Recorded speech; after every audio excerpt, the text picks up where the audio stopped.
نماز کی فکر اپنے اوپر فرض کر لو، خدا کی قسم دنیا کی فکر سے آزاد ہو جاؤ گے اور کامیابی تمہارا قدم چومیں گی۔ حضرت علی رضی اللہ تعالیٰ عنہ۔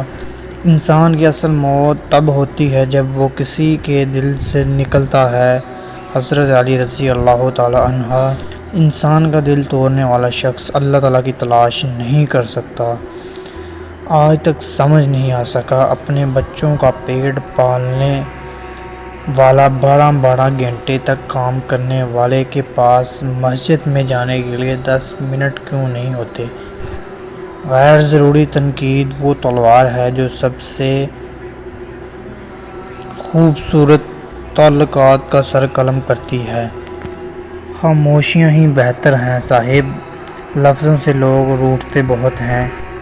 اپنی زندگی ایسے جیو کہ اللہ تعالیٰ کو پسند آ جاؤ۔ دنیا والوں کی سوچ تو روز بدلتی رہتی ہے۔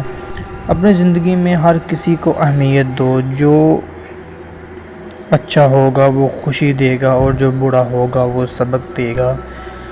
گناہ کو بھلانے کا ذریعہ بھی مت بنو، کیونکہ ہو سکتا ہے آپ تو توبہ کر لو پر جس کو آپ نے گناہ پر لگایا ہے وہ آپ کی آخرت کی تباہی کا سبب بن جائے۔